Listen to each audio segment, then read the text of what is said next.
What's up, guys? Welcome back to Michigan Muckraker. My name is Michelle, and in today's video I wanted to share with you a few articles on the Michigan Economic Development Corporation, because this corporation has taken over Mecosta County through the Mecosta County Development Corporation.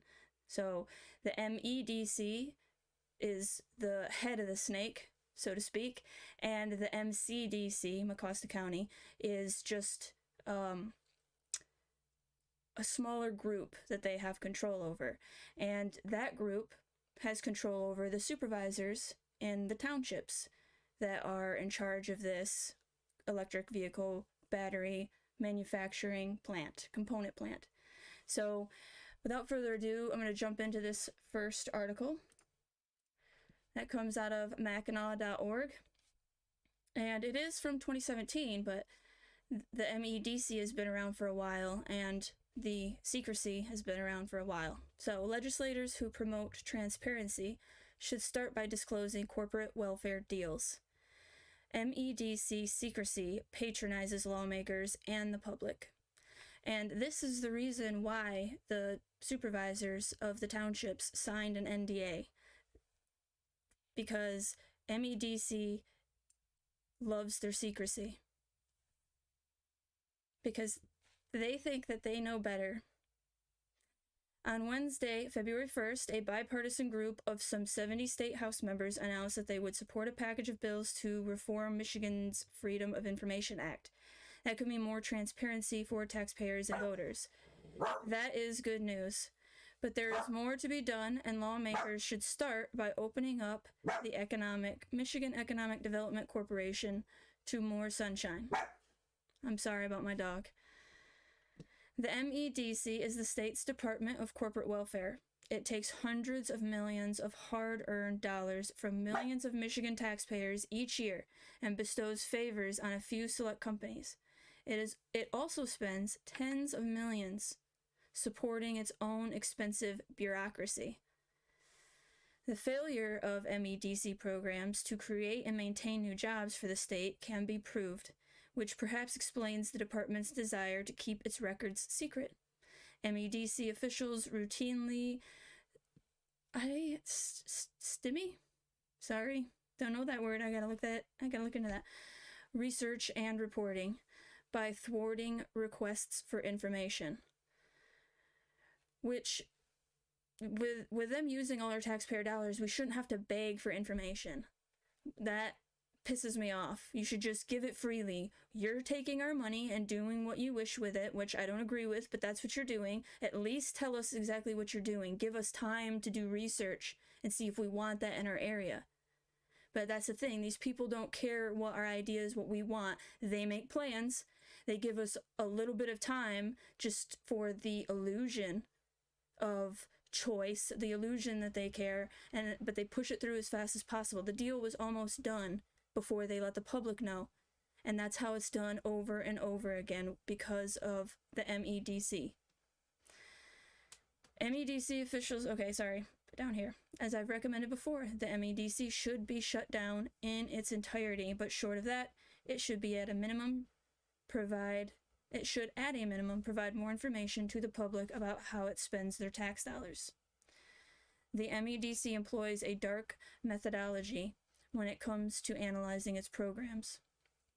Unsurprisingly, the agency purchases or creates analysis showing that its programs are remarkably successful. Purchases or creates. Its officials boast that both the Pure Michigan and Michigan Business Development Program are effective and roll out numbers to support that claim, but they don't disclose how they arrive at those figures. For the state's $34 million tourism advertising campaign known as Pure Michigan, the MEDC long ago selected a contractor to estimate its return on spending. That contractor, Longwoods International, was selected on the apparent assumption that it would show positive returns from the program. It did, and the claims have steadily increased every year for the past 9. For 2015, Longwoods claimed that Pure Michigan produced a credulity straining $7.67 in state tax revenues for every dollar spent by the state on ads. I need a second cup of coffee.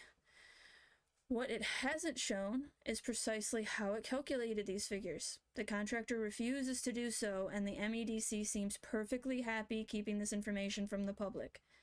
That's what they do. They keep information from the public and use our tax dollars. In other words, Longwoods and the MEDC are essentially telling lawmakers, trust us. Subsidizing the tourism industry is great. Now hand over more money for us to spend. Lawmakers and taxpayers are being bamboozled. The Mackinac Center's own study on state tourism promotion, which is 100% transparent, showed this spending to be largely wasteful. The Michigan Business Development Program, a business subsidy that costs $57 million in fiscal year 2015, is likewise touted as a success by the MEDC. It says its projections from 2014 show that the program's projects will return $8.72 for every dollar spent. The people who make the claims for these programs use a computer program known as REMI. I requested, okay, I'm going to skip that. The MEDC hired a consultant in 2009 to use REMI to calculate the impact of the Michigan Film Incentive Subsidy Program. His analysis determined the program was a big hit and produced lots of value for the money. A quick look at the assumptions made clear, though, that he left out of his calculations every single penny of the program's costs, making state subsidies appear free. The state wasted $500 million on the program before ending it. I can't imagine $1 million, let alone $500 million. The state paid out $1 billion plus last year. Oh, let's get to $1 billion. We're at trillions now in debt, so what is $500 million, right? The state paid out $1 billion plus last year to companies through MEGA. I don't think MEGA exists anymore, don't quote me on that. A program that stopped giving new awards in 2012 and has been winding down its obligations since. It was replaced by SOAR, though. It's the same. SOAR is the same concept. This was roughly equal to all the money the state's corporate income tax brought in during 2016. As the MEDC distributes the money, it refuses to report the names of companies and amounts each received in reports. This is a travesty of basic accountability and transparency, and lawmakers should quickly force the MEDC to report this regularly. Of course not. Companies that receive state money impose a burden on people. The least they should do in exchange for the favoritism they receive is to consent to basic transparency. But again, it all makes sense if you understand their mindset about us local people, residents who live in these areas that they want to develop and just plan for us. They don't think we're very intelligent. They think they can just come in here and do what they want, and that we won't say anything. And so I'm going to try to prove them wrong. We are saying something. We aren't stupid. I know that the people around me aren't stupid. I live next to them. I love my neighbors. Love thy neighbor. These people don't live here. These people live in Lansing, in Washington. They live away from here, but they still want to say what happens here. And I don't need that. You don't need that. We don't need it. The House has taken some basic steps towards transparency, which is good news. More needs to be done. The MEDC should be shut down for its transparent failures, but short of that, it should be opened up to the disinfecting power of sunlight. Great article, 2017. I'm going to jump into the next one. That's also the MEDC, but a year later, 2018. On the campaign trail, Democratic gubernatorial... I don't know why that word makes me laugh. I apologize. Candidate Gretchen Whitmer. Goober. I'm a goober. Candidate Gretchen Whitmer pledged to unleash the Michigan Economic Development Corporation if she became governor. There are a number of ways the state could expand its business subsidy regimen, but few that make sense. The state already operates a number of economic development programs and budgeted $162 million for them for next year. This is in addition to the $788 million administrators expect to pay out in old deals that give businesses refundable tax credits beyond what they owe in taxes. So lawmakers could offer subsidies through the tax code again, which has some political benefits. Lawmakers get to announce jobs today, few of which ever show up, and push the costs of the handouts onto the future taxpayers. The deals signed before 2012 will cost taxpayers for the next 14 years. Pushing the expense of today's deals into the future is short-term thinking at its best, but it would be one way to unleash the MEDC. The state's already doing some of that. 2 programs passed last year have pledged $1.2 billion in taxpayer money for future deals, and future legislators will have to figure out how to write those checks. The state could run a bunch of other lending or equity programs. It hasn't lost all the money from its older programs. It got $244 million back today after all. State administrators don't report on how much they spent to get that $244 million, however. Real quick, equity is equal outcomes and equality is equal opportunity. Equity is the death of innovation. I had the word there and then I lost it, but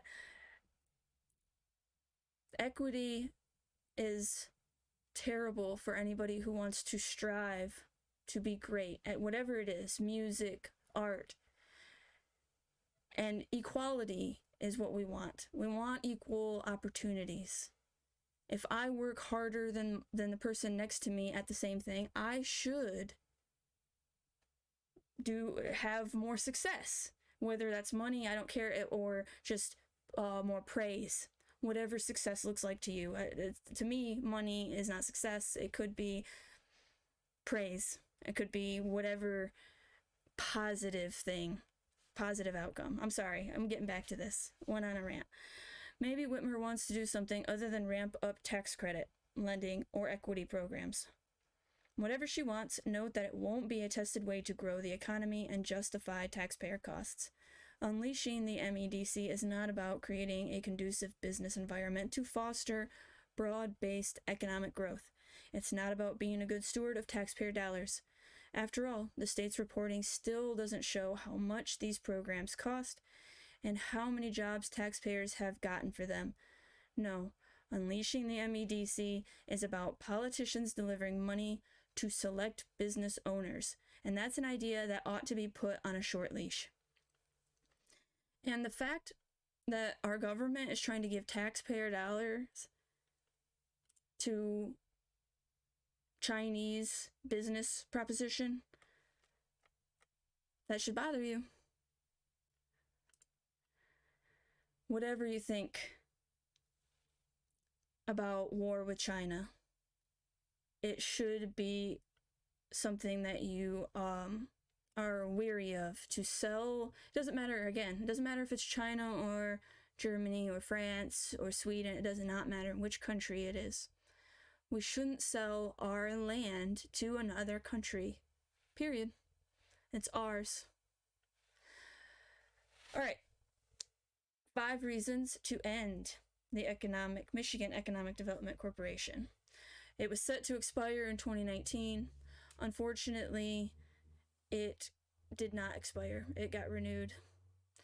But it's to be expected. This is how Whitmer gets everything she wants done. This is the arm she uses. So, the Michigan Economic Development Corporation is set to expire this year. The agency administers the state's business subsidy programs and was created in 1999 by an agreement that expires after 20 years. The new Whitmer administration gets to decide what it wants to do with the functions of the MEDC.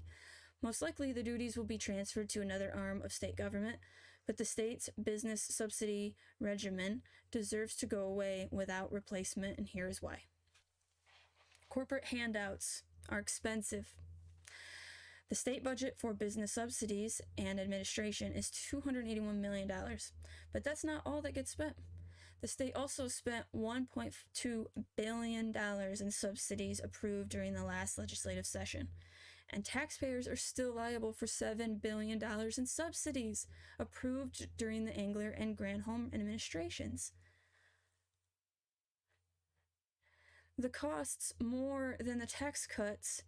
That costs more than the tax cuts that lawmakers rejected in 2017, which were deemed to be too expensive for the state budget.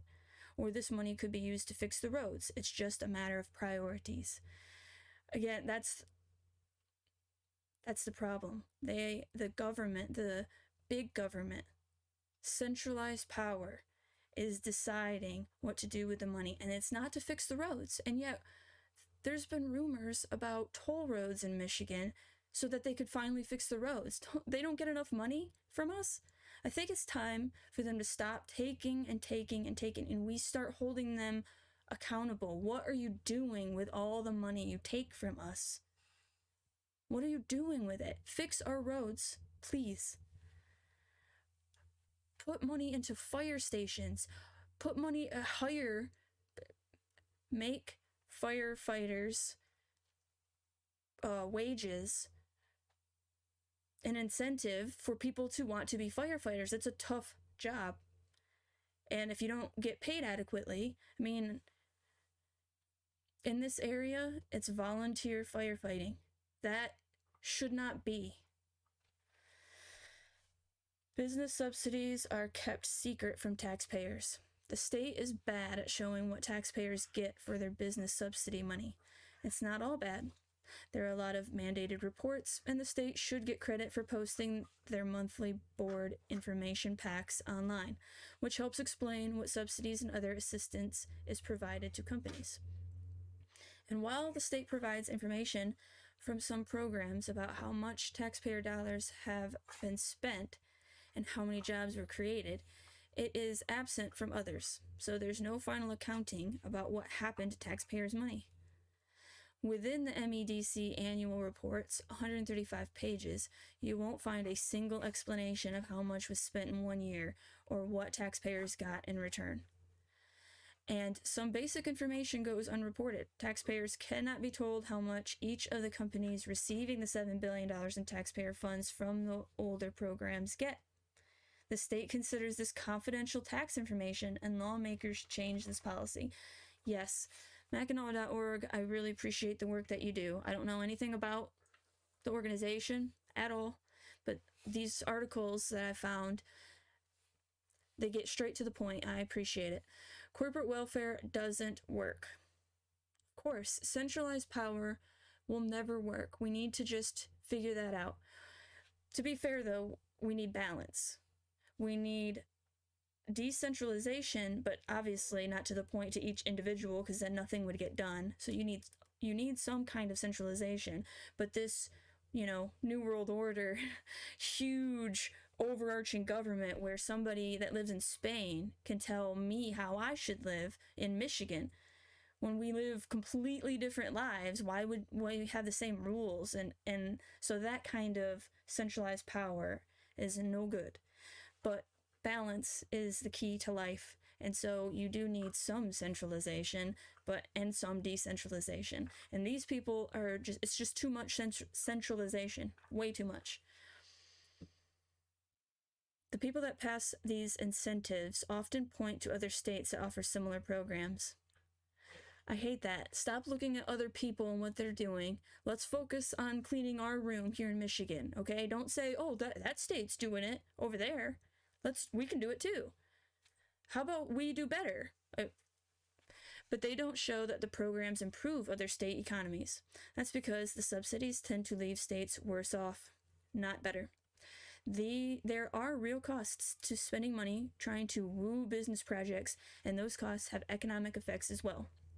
Again, the businesses that come here, if we lower taxes, then businesses could choose to come here, and we could say what businesses that we want. But instead, the centralized power of Whitmer and the MEDC are saying, hey, we want this specific industry. So we're picking electric vehicles. Did you ask the people? Did you care about what they said? Of course not. You care about their worry about the water, which is Michigan's #1 natural resource? Of course not. It's too much to expect that the MEDC's programs will drive the state economy. The subsidies only affect a handful of businesses every year, and that's simply not enough to affect an economy as large and dynamic as Michigan's. The economy changes quickly, and politicians cannot keep up. In the first quarter of 2018, the state signed deals with 16 companies to provide subsidies in return for an expected 1,120 jobs. Michigan businesses added 215,000 jobs and eliminated 172,700 others in those same 3 months. To put it another way, state residents could rely on bureaucrats to add only 0.5% of all the new jobs gained in the economy. If these subsidies went away, no one would even notice except the people that wanted subsidies. Let that sink in. It's a waste. They're stealing your money. They're stealing my money, our money, us together. We're in this together.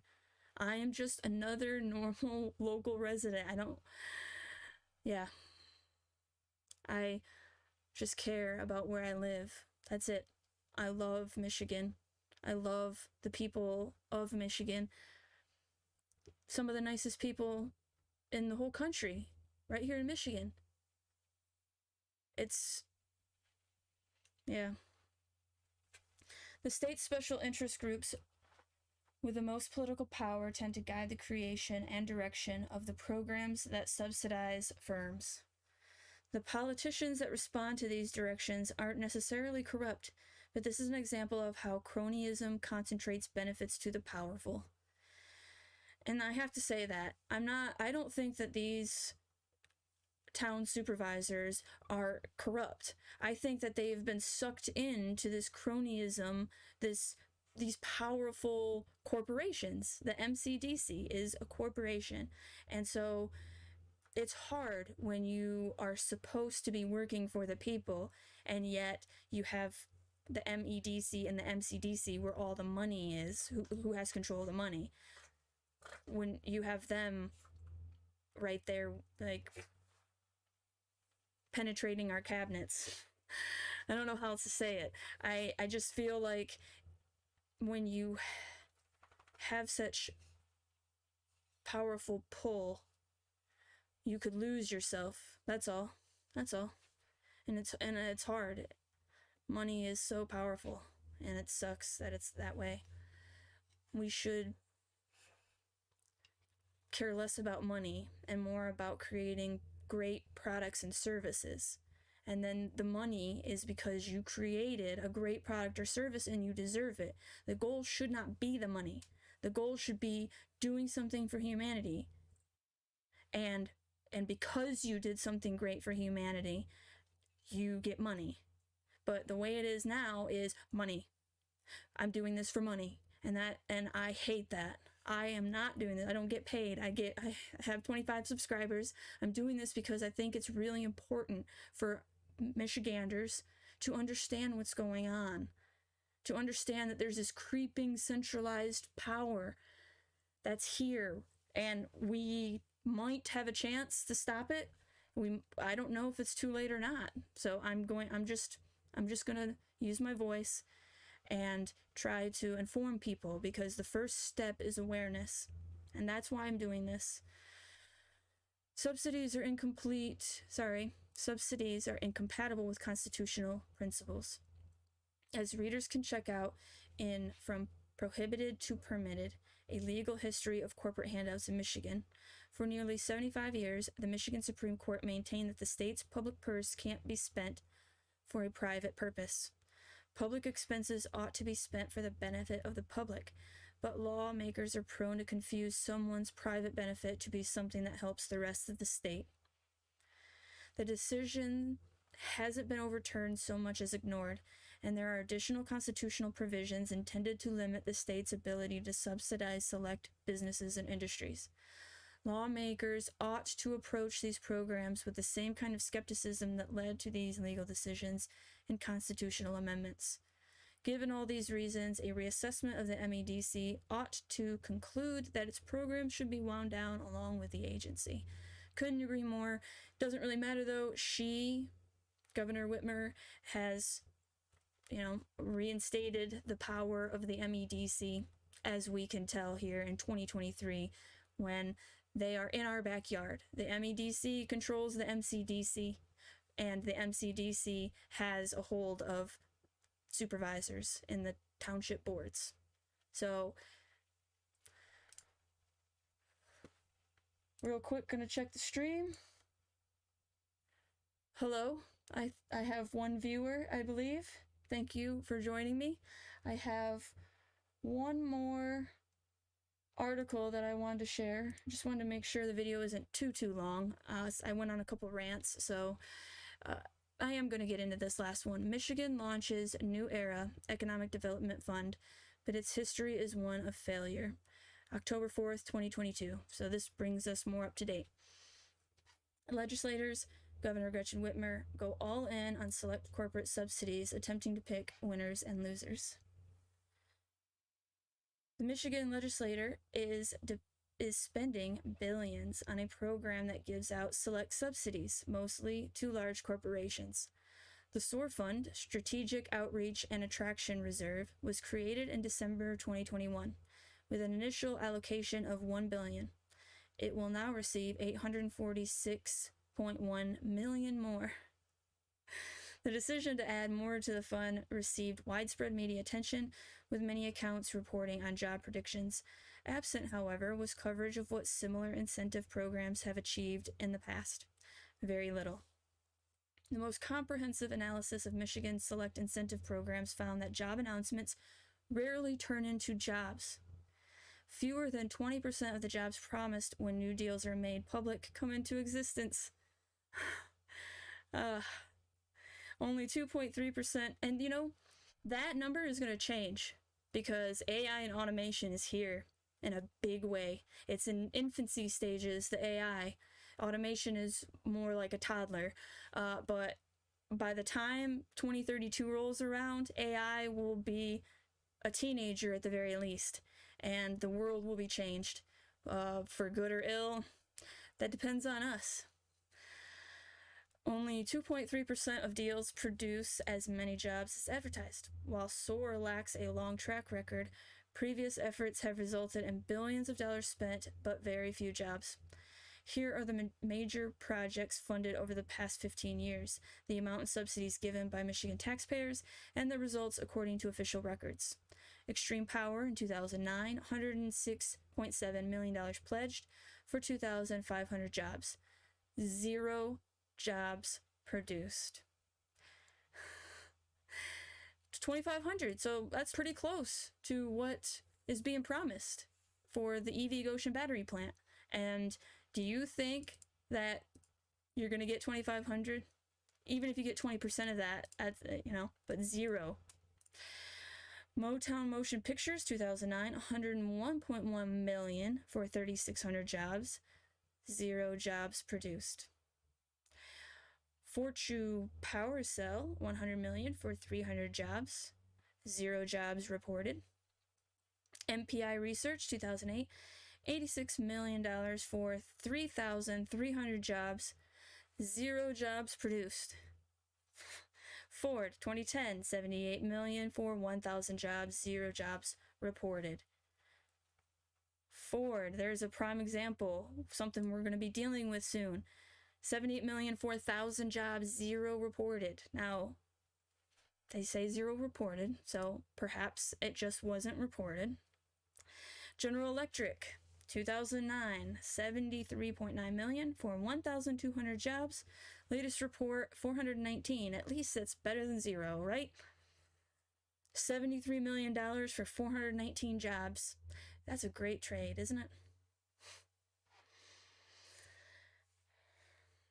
Farmers Group, $62.6 million for 1,600 jobs. Ooh, 1,006 jobs reported. That's the best so far.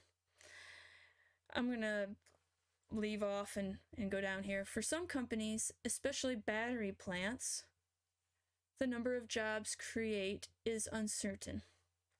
Michigan has paid out $1.12 billion in credits to various companies in that market. There are a total of 2,096 battery manufacturing jobs in the state of Michigan. Even if every job were the result of a state subsidy, which is unlikely, that would mean taxpayers spent more than $534,000 for each job. Holy shit. In the past year, $500,000 per job. Holy shit. In the past year, the state of Michigan has approved a $100 million payout to Ford in exchange for a pledge of 3,030 jobs. 2 months later, the company announced 3,000 layoffs. Many in Michigan. Yeah. This will bring jobs. This will be great for our economy. It also approved $600 million for General Motors, which state lawmakers and the media said would create and retain 5,000 jobs. But the fine print showed only 3,200 jobs were required, and they had to last only 6 months for GM to comply with the deal. Opposition from the new spending came from conservative Republicans and the failed candidate Tudor Dixon, who was running against Governor Gretchen Whitmer. Nearly all House and Senate Democrats joined most Republicans in supporting the bill. Well, there you have it. I shared several articles on why the Michigan Economic Development Corporation and the Mecosta County Development Corporation are terrible for the state of Michigan, and they don't do a damn thing that they promise, and they spend a lot of money per job. So is this what we want in the area? Is this what we want Michigan? We need to start saying that we don't want it if we don't. Thank you very much for watching. I appreciate you, and I'll see you in the next one.